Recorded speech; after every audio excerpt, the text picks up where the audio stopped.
So the boy and the Heron Indian theatres को hit कर चुकी है एंड मियाजाकी फैंस के लिए इससे ज्यादा खुशी का मौका शायद ही दोबारा आएगा। आप मियाजाकी के वर्क से फेमिलियर हो या ना हो, लेकिन ये मूवी आपको देखनी जरूर चाहिए। क्यों? क्योंकि हायाओ मियाजाकी एक legendary Japanese animator and film maker हैं और स्टूडियो जिबली के फाउंडर भी हैं। और जो भी एनिमे फिल्म्स ऑस्कर में नॉमिनेट हुई हैं, उसमें से ज्यादातर स्टूडियो जिबली या मियाजाकी फिल्म्स ही रही हैं। इनकी फिल्म स्पिरिटेड अवे पहली एनिमे मूवी थी जिसने कोई ऑस्कर जीता था। इनफैक्ट आज तक सिर्फ 2 एनिमे फिल्म्स ने ही ऑस्कर जीता है और वो दोनों ही मियाजाकी फिल्म्स हैं। एक तो स्पिरिटेड अवे है एंड दूसरी है the boy and the heron. So आपके पास मौका है ऐसी ऐतिहासिक मूवी को सिनेमा में विटनेस करने का। Definitely do not miss this one. Now मैं आपको कुछ मूवीज रिकमेंड करने वाला हूं जो आप खुद को मियाजाकी वाइब में ढालने के लिए देख सकते हैं। So here is me presenting you 6 Hayao Miyazaki films to check out before watching the boy and the Heron. बाद में भी देख सकते हो, डिपेंड्स ऑन यू। तो शुरू करें। मायो से मिल लिया तो असर आ रहा है।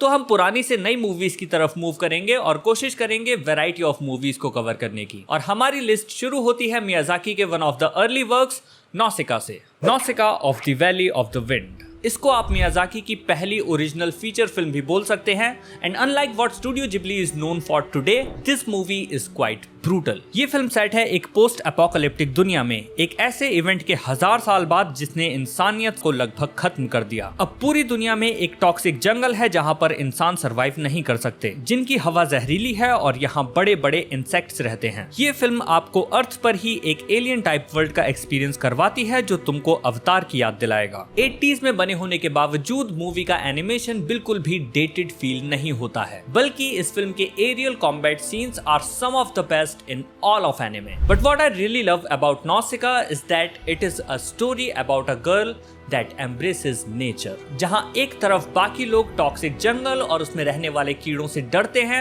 या उनसे स्ट्रेट अप नफरत करते हैं, वहीं दूसरी तरफ नौसिका उनको समझने की और उनको प्यार करने की कोशिश करती है। ये कीड़े आपको सिर्फ स्क्रीन के दूसरी तरफ से ही एक अनसेटलिंग फीलिंग देंगे। They are big, dangerous and scary, and yet Nausicaa understands them and treats them with care. इस फिल्म का मेन थीम है that humans often fear the unknown and wish to control it. We choose control rather than mutual harmony. जब toxic जंगल इंसानों के लिए खतरा बन जाता है तो हमारा पहला जवाब होता है to burn it with fire. इंसान टेक्नोलॉजी का इस्तेमाल करते हैं to control and command nature, पर नौसिका इन सभी चीजों के खिलाफ है और जंगल और इंसेक्ट्स के साथ को एग्जिस्ट करना चाहती है। उसका मानना है that the world is a better place with it rather than without it. The film makes us realize that no matter how ugly, creepy or dangerous something is, it has a place in this world just like you. ये film इतनी पुरानी है लेकिन आज भी इसके themes about nature, conservation, coexistence and environmentalism are now more important than ever before. A must watch in my opinion. Next up, My Neighbor Totoro.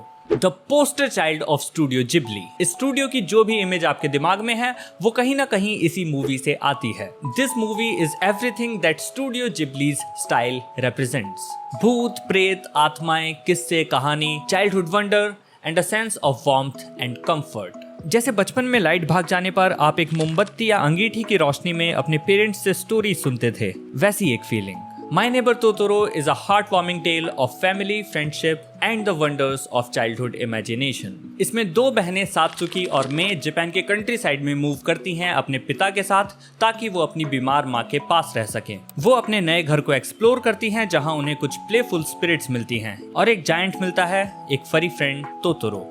Movie एक dream like sequence जैसी फील होती है जहां बचपन की इनोसेंस और imagination पंख फैलाती है कि हम बचपन में क्या क्या इमेजिन करते थे, कैसे छोटी, मीनिंगलेस और ट्रिवियल सी चीजें हमारे माइंड को ऑक्यूपाइड रखती थीं और दुनिया की सारी टेंशंस भूलकर इन्हीं छोटी छोटी चीजों और अपने ख्यालों की दुनिया को एंजॉय करते थे। मियाजाकी ने ऐसे ही इनोसेंट से सपनों से इस पूरे वर्ल्ड को ड्रॉ किया है जो बच्चों की हकीकत है और बड़ों की चाहत, और यही वजह है कि ये मूवी सभी एज ग्रुप से रेजोनेट कर पाती है। If you just want a comfort movie, then this might be the one for you.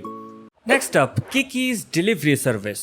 एक और बेहद स्वीट फिल्म जो कि एक कमिंग ऑफ एज स्टोरी को प्रेजेंट करती है। ये मूवी किकी नाम की एक विच को फॉलो करती है जिसको 13 साल की उम्र में घर छोड़कर ट्रेनिंग पर जाना पड़ता है ताकि वो अकेले इंडिपेंडेंटली इस दुनिया में सरवाइव करना सीख सके। वो एक नया शहर ढूंढती है और उस शहर में जाके वो एक छोटी सी शॉप में अपनी डिलीवरी सर्विस शुरू करती है। क्योंकि उसको एज अ विच ज्यादा कुछ नहीं आता है, वो बस अपनी झाड़ू पर उड़कर सामान को डिलीवर करती है। पर कहानी सिर्फ उसकी डिलीवरी सर्विस पर नहीं है बल्कि उससे जुड़ी हार्डशिप्स पर है। Because being independent is tough. जब किकी अपने परिवार को छोड़कर जाती है, she has ambitions, she wants to be happy and independent, but she doesn't know how. उसे नए शहर में पहुंचते ही एहसास हो जाता है that she does not belong there, they don't even need her. इस नई जगह में उसे एक आउटकास्ट जैसा फील होता है। लेकिन धीरे धीरे ही सही वो इस नए शहर में अपनी जगह बना ही लेती है। वो गलतियां करती है, दोस्ती से मुंह भी मोड़ती है, प्रॉब्लम्स फेस करती है, अपना कॉन्फिडेंस खोती है और वापस से रीगेन भी करती है। All of which is very human। तुम उसके ग्रोथ की जर्नी देखते हो, हार्डशिप्स को ओवरकम करते हुए देखते हो, प्रोग्रेस करते हुए देखते हो, which fills you with a lot of positive emotions। And not to mention कि मूवी बहुत ही सुंदर दिखती है और बहुत वार्म एंड मैजिकल फील होती है, like an old fairy tale। और बता दूं कि मकोतो शिनकाई की सुजु में भी कई मायने में किकी's डिलीवरी सर्विस से ही इंस्पायर्ड है। He even used this song from the movie। Princess Mononoke ये फिल्म हायाओ मियाज़ाकी की one of the best films में काउंट होती है और प्रोबेबली मेरी भी ये फेवरेट फिल्म है। ये स्टोरी सेट है मुरोमाची पीरियड में और इसके वर्ल्ड में spirits, demons and gods exist करते हैं। स्टार्टिंग में प्रिंस आशिताका का सामना होता है एक डीमन से और उस फाइट में उसके राइट हैंड पर कर्स लग जाता है, जिसकी वजह से वो एक जर्नी पर निकलता है इस कर्स के बारे में और पता करने, जिस जर्नी में उसे कई ऐसे राज पता चलते हैं जो उसे इंसानों और गॉड्स के बीच लाके खड़ा कर देते हैं। ये स्टोरी नौसिका की ही तरह human greed, nature and environmental issues पर फोकस करती है। प्रिंसेस मोनोनोके एक इंसानी लड़की है जिसे वुल्व्स ने रेज किया है, पर वो इंसानों से नफरत करती है क्योंकि इंसान जंगलों को तबाह कर रहे हैं। सान, आशिताका और बाकी गॉड्स जंगल को बचाने की कोशिश करते हैं और इंसान जंगलों पर कब्जा करके वहाँ के रिसोर्सेज चाहते हैं। मूवी स्टार्ट से एंड तक काफी प्लॉट ड्रिवन है लेकिन अपनी कोर थीम्स को बहुत टाइटली पकड़े रखती है और केवल 2 घंटे में ही तुमको इतना कॉम्प्लिकेटेड डायनेमिक दिखाती है, वो भी बहुत ही एंगेजिंग तरीके से। और इसमें ऐसा कोई डिफाइंड विलन नहीं है, it is just one big conflict. This is one of his most thoughtful works and ऊपर से मियाज़ाकी के breathtaking visuals, they never fail to impress. इस मूवी ने अवतार द लास्ट एयरबेंडर और James Cameron की Avatar जैसी great stories को भी इंस्पायर किया है। हाउल्स मूविंग कासल ये मूवी भी काफी यूनिक है क्योंकि ये मियाज़ाकी की ओरिजिनल स्टोरी नहीं है। इसको अडेप्ट किया गया है डायना वेन जॉनसन की नॉवल हाउल्स मूविंग कासल से। ये कहानी है सोफी नाम की एक लड़की के ऊपर जो कि एक श्राप की वजह से एक बूढ़ी औरत में बदल जाती है और इस कर्ज को तोड़ने के लिए वो हाउल नाम के विजर्ड के इस कासल में जाती है। ये मूवी एक वॉर टाइम में सेट है और आप वॉर के कॉन्सिक्वेंसेस देखते हो बट वो उतने ज्यादा फोरफ्रंट में नहीं रहते हैं, they happen in the background और ज्यादा फोकस हमारे सेंट्रल कैरेक्टर्स पर ही रहता है and all of them are really good and very likeable. जैसे कैल्सिफर जो कि बस एक आग है, एक young wizard apprentice Markl, under confident Sophie और self indulgent Howl. At its core this movie is about self transformation, acceptance and love. Movie studio Ghibli के चाइल्ड लाइक वंडर से तो भरी ही है and of course beautiful and top notch visuals भी इसमें हैं, लेकिन उसके साथ ये एक यूनिकनेस लेकर आती है। हमको थोड़ी सी नई थीम्स एंड सेटिंग देखने मिलती है विच फील्स फ्रेश एंड ऊपर से जो हिसाइशी का music feels like the cherry on the top. It makes this tale of magic and wizards even more magical and it kind of makes me think if Harry Potter was an anime, it would feel something like this. Movie मुझको इतनी पसंद आई कि इसकी novel का impulsive purchase करने से मैं सिर्फ इतना सा दूर हूँ।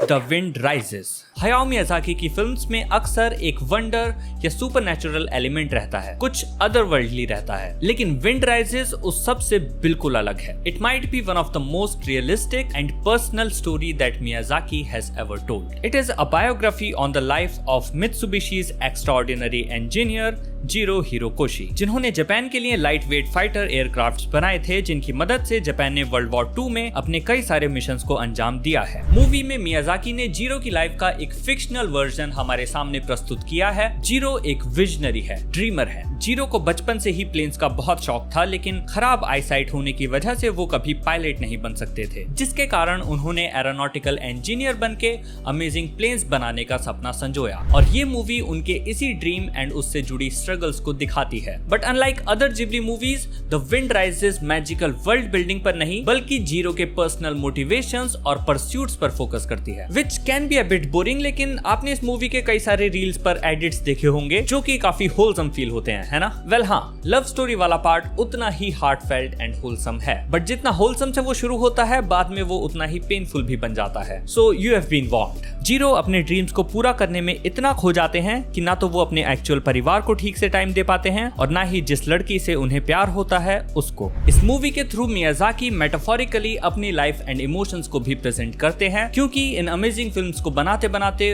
वो भी अपनी फैमिली पर ठीक तरह से ध्यान नहीं दे पाए थे। आपने स्टोरी सुनी ही होंगी how tirelessly he works. Wind rises बनाने के बाद उन्होंने एक लंबा ब्रेक लिया। इनफैक्ट द विंड राइजेस उनकी आखिरी मूवी थी जो 2013 में रिलीज हुई थी, और the boy and the heron सीधा 10 साल बाद आ रही है। और मैं तुमको थोड़ा सा वार्न कर देता हूं कि the boy and the Heron semi autobiographical भी बताई जा रही है, so it might turn out a little boring just like the Wind Rises. So इस चीज को माइंड में रख के ही मूवी देखने जाना। And these for my recommendations. इनके अलावा एवरग्रीन स्पिरिटेड अवे तो तुम देख ही सकते हो, और उसके अलावा एक और बहुत सुंदर मूवी है विस्पर ऑफ द हार्ट। इसको हायाओ मियाजाकी ने डायरेक्ट तो नहीं किया है, बट ये स्टूडियो जिब्ली में ही बनी है और मियाजाकी ने भी इसको लिखा है। इस पर हमने एक सेपरेट वीडियो बना रखी है, उसको चेकआउट कर लेना यहाँ या फिर यहाँ। फिलहाल मैं मिलूंगा तुमसे the boy and the heron के रिव्यू के साथ। तब तक तुम इन मूवीज को एंजॉय करो, और अगर तुमने the boy and the heron देख ली है तो और मियाजाकी वर्क्स को चेकआउट करो। फिलहाल मैं चलता हूँ। I will see you in the next one.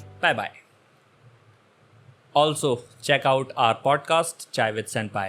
Last week हमने बेन 10 एंड डेडपूल के वॉइस एक्टर संकेत महात्रे के साथ एक एपिसोड किया था, जिसमें हमने बेन 10 के एलियंस की टियर लिस्ट बनाई थी। Go watch it and subscribe to the channel as well. Bye bye. For real this time. Bye bye.